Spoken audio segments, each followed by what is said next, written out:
Hi, everybody. Hola. JK Calloway here at Real JK Calloway. Siobhan. That's me. Super happy person. Look at her face.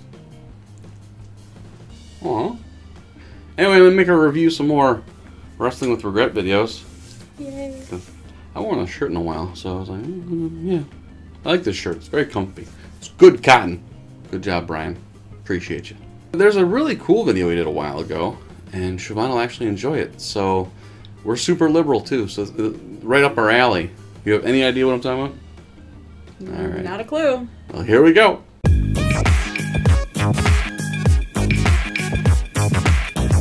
This is Joey Ryan, and you're watching Wrestling with Regret. See, I got through it one take. I tongue-tied a little bit from the Wrestling with Regret, but I got through it with one take. You know who Joey Ryan is? I never told you about Joey Ryan. He does the penis plex. Oh, I think you might have. Yeah.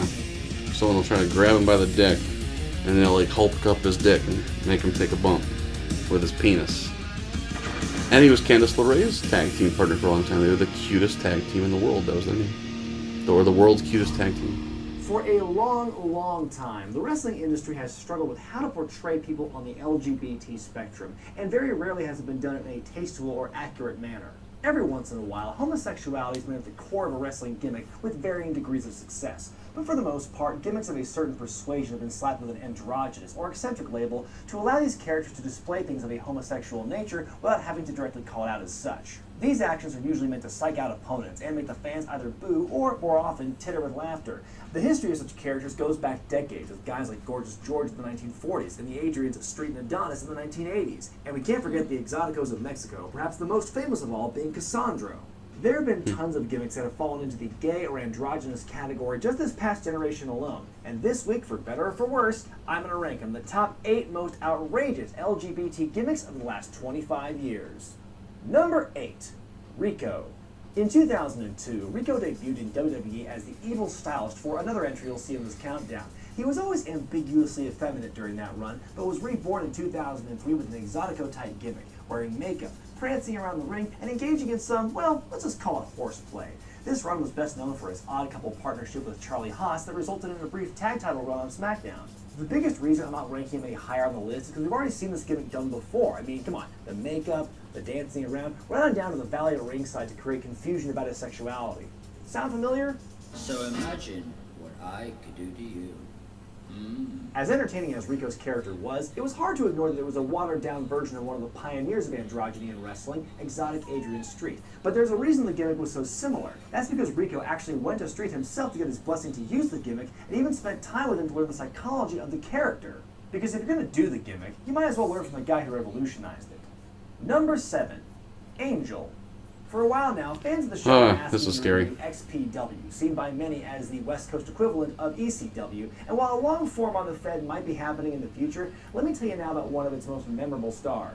Debuting in the late 90s, scary shit. Angel was essentially an American Exotico, where he dressed and acted effeminately, but was still a capable wrestler. The character itself wasn't that outrageous on paper, but what puts him on this list is the stuff he did in the ring. He earned the nickname the Hardcore Homo due to some of the insane stuff he put himself through in XPW's most violent matches, taking risks that most people wouldn't dare try.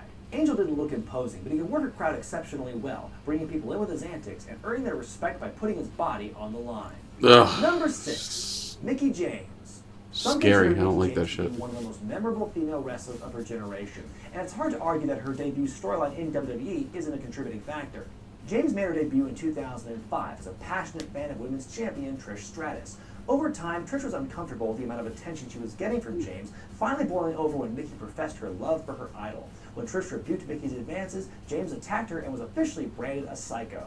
You broke my heart, but now I'm gonna break you. Considering how soon this came after a victorious heel run, it seems that the people in charge of writing for Raw at the time really loved their Siobhan loved quasi-lesbian Victoria. characters. Though Mickie Yeah, we'll would go give with it out that. emotionally over You like time, Victoria? I think her nearly year-long angle with Trish was pretty well done. The way you And take said those that. stereotypical stalker troubles and erotic overtones thrown in, it was one of the most captivating angles of the mid-2000s. Number 5. Billy and Chuck. Who would have guessed that Chuck Palumbo would have been part of one of the hottest acts in WWE after the Invasion angle fizzled out? Palumbo teamed with Billy Gunn in late 2001 after getting kicked out of the Alliance. By 2002, the team had turned heel and their characters began to evolve. the pair began to show more affection toward each other, almost as if they were in a homosexual relationship. That's real masculine. This helped the duo get over more than ever before, winning the tag titles twice that year. In the fall, Chuck popped the question to Billy, and soon SmackDown would have their first ever same-sex wedding. Commitment ceremony. Things were going well enough during the Do you remember this? When it was finally time to pull the trigger, the two got cold feet and said it was all an act. We're not gay. I mean, we got nothing against gay people. I love when the crowd starts to boo and Billy says they're not gay. Then he wins them back when he says they don't dislike gay people. Yay, tolerance! No, they cheered One of the because most they weren't legit gay. Awesome moments in Yep. wrestling. The old minister tore off his prosthetic makeup to reveal he was actually Raw Because GM wrestling Bischoff. fans. And 3-minute warning ran in, destroyed the place, and everyone eventually moved on.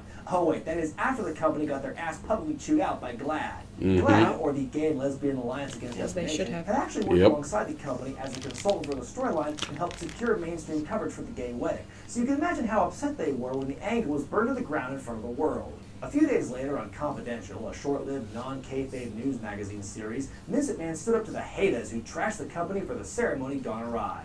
I don't know why, a commitment ceremony in our venue would be any different because they're not gay. Vince, people weren't pissed about the ceremony because Billy and Chuck were actually gay. People were pissed because you did a bait and switch and you weren't glad. Anyway, the team didn't last long after the wedding angle, as Billy got injured in a tag title tournament match the following month. But once the ruse over their sexuality was revealed, it's hard to imagine the team having much of a shelf life anyway. Number 4, Yeah. Razor Ramon hot gay. Japan, man. Japan. While Billy and Chuck were grabbing everyone's attention in the U.S., wrestler and comedian Masaki Sumitani was making similar headlines in Japan as Razor Ramon HG, or Hard Gay for short. What started out as a character on Japanese TV eventually became one of the top stars of the Hustle promotion. Dressed in stereotypical fetish biker gear and doing a lot of air humping, HG was an underdog character with a never-say-die attitude. Ooh, quick thought, put Sami Zayn in some leather shorts and aviator shades and he'll be more over than ever before. HG had to leave wrestling in 2009 when he broke his foot in the ring, and the character has since been retired altogether. Due to the use of blatant gay stereotyping, Sumitani's character has been frowned upon by some Japanese advocacy groups, but many fans of comedy wrestling the world over still talk about the gimmick to this day. Number 3, Orlando Jordan. The document said that some of the best gimmicks in wrestling are just that wrestler's actual personality just cranked up to 11, but this entry might be one of the only exceptions to that rule. Shortly before he was released by WWE in 2006, Orlando Jordan, who was bisexual in real life, proposed to the company that he switch to a gimmick that would better reflect his lifestyle. He would even come down to the ring with 2 valets, his girlfriend and his boyfriend. For whatever reason, the company shot the idea down, but in March of 2010, OJ finally got to unveil his grand vision inside the Impact Zone. And well, the look on Taz and Tanae's faces really tells the story. It's a little Eccentric. a little outlandish, a little bizarre. Oh, he does have something- Describe, Orlando. Concerned. There he was, wearing only the finest officially licensed TNA caution tape, posing with his 2 loves. He was soon put into a feud with global champion Rob Terry that involved lots of mind games, not unlike the classic Goldust Razor Ramon feud from 1996. Talking about freaks. That's Orlando Jordan. That's As time went wow. on, the bisexual element of the character faded away, and Jordan fell into a more stereotypical gay gimmick before being released in the summer of 2011. The gimmick was outlandish enough that it could have caught steam, and it felt right at home in TNA, which was all about reality-based storylines at the time. But Jordan just didn't have the natural charisma to make it work. Number 2, Creepy. HLA, Hot Lesbian Action. In September of 2002, on the same week Billy and Chuck were to be wed on SmackDown, the boys over on Monday Night Raw had a counterattack. What if, they said, instead of having 2 guys pretending to be gay getting married, we had 2 girls pretending to be gay just making out? Auga! Please. You ready, Darren? Welcome, the lesbian! On this fateful Monday night, one that happened to coincide with the season opener for Monday Night Football, by the way, a pair of unsigned female wrestlers went to the ring, took off each other's clothes, did some awkward light petting while Eric Bischoff watched, and they both got destroyed by 3-minute warning. The end. No storylines were advanced, nobody got over, no semblance of competition, just 10 minutes of the softest of softcore porn. Our ratings ploy so blatant the only thing that could have made it worse was if Bruno the cameraman tried to barge into their dressing room. And by the way, how were the ratings for that week's Raw? Almost more insulting than the fact they did this stupid stunt at all was that the women involved were clearly not into it. I've seen more content on Skinamax. Think of all the same-sex kisses on WWE television that were done better than this. Christy Hemme and Lillian Garcia, Sable and Tori Wilson and Dawn Marie, Brock Lesnar and Kurt Angle. Little known fact, the women in the skit were actually workers from UPW, the same place where John Cena originally trained, which is ironic because while you can't see Cena, I wish I could unsee this embarrassing segment. Well, folks, you've seen a lot of outrageous gimmicks and angles on this countdown so far, so now it's time to find out who Hold made... on a minute, Brian. Can we talk for a second? Oh, hey everybody, it's James Mansfield, a fellow YouTuber and a recent contestant on RuPaul's Drag Race. What's up, James? Now, nobody knows more about outrageous characters than yours truly. But can we take a moment to talk about a wrestler that's a little more subtle? A subtle gay gimmick in wrestling? Now, that I'd like to see. Wait, Joey Ryan doesn't have a gay gimmick. I mean, the penis suplex is one thing, but I mean... That's not Joey Ryan. That's Chase Walker. Who? Chase Walker was one of the characters from the Wrestling Retribution Project, a TV show that was funded with Kickstarter money and taped in Los Angeles back in 2011. Though it was never picked up, tons of big indie names like Ryan, Kenny Omega, Brian Cage, Timothy Thatcher, Adam Pearce, and Colt Cabana took part, performing under totally different names and characters. But most of those guys are California workers. Wouldn't the fans have a hard time telling the difference? That's not the point. Ryan played a character named Chase Walker who was gay but didn't exhibit any of the stereotypes you've seen on TV before. It wasn't until a pair of heels outed him publicly that Walker finally came out to the audience in a heartfelt speech. Professional wrestling has always looked at homosexuality in a negative light. It's time for professional wrestling to join the rest of the world in acceptance and intolerance. And I'm here to tell you that Chase Walker, that I am gay. Wow. So, the heels out in Chase kind of sounds like when Kaz and Christopher Daniels alleged that Dixie Carter and AJ Styles were having a secret affair. Did you really just compare Chase Walker to the Claire Lynch storyline? No, I didn't. What are we talking about? The thing is, Chase's sexuality was never a part of his gimmick. Before he came out, he was just like any other wrestler. And when he finally did reveal he was gay, the crowd was totally behind him, having already earned their respect by being a great, engaging competitor. He didn't wear makeup or spank his opponents. He just wrestled and happened to be gay. And that was that. In my opinion, it's probably one of the best depictions of a gay wrestler that's ever been done. Well, you're probably right, James, but remember, this isn't necessarily about the best and worst LGBT gimmicks in this countdown. It's all about the most outrageous. So, Goldust? Goldust! And the number one most outrageous LGBT gimmick in the last 25 years is Goldust. Sure, it's an obvious choice, but you can't say it's not deserving. Dustin Runnels, the man behind the makeup, debuted as the Bizarre One in late 1995. Wearing a wig and face paint and speaking in low, lustful tones in his promos that quoted Hollywood classics, Goldust's androgyny turned heads and threw opponents off their game immediately. But it wasn't until well into his first Intercontinental title run that he began to incorporate more overt homosexual tropes into his character, including groping his opponents and hitting on them. Do you know what rigor mortis is? Much like his predecessors, Gorgeous George and Adrian Street, Goldust never That's funny. being gay, and was also accompanied by a female valet, Marlena, in order to further throw off the scent. This is But real he was life able life. to elevate the androgynous archetype by being dark and At the time. sinister. His behavior would get even more ridiculous by the late 90s, at the stint as the artist formerly known as Goldust, before taking a break with an evangelical gimmick, then going right back into it months later. The Goldust of 2017 is a far cry from that in 1997. These days, the original incarnation would never leave the writer's desk, much less make it onto television. But for all the moments the character's given us, for being an early harbinger of the Attitude Era years before it began, and for taking an outwardly questionable gimmick and running with it, that's why I say Goldust is my favorite and definitely the most outrageous LGBT gimmick in the last 25 years. Be sure to thumbs up this video if you like it, comment below, subscribe to Wrestling with Regret, and buy the t-shirts at ProWrestlingTees.com.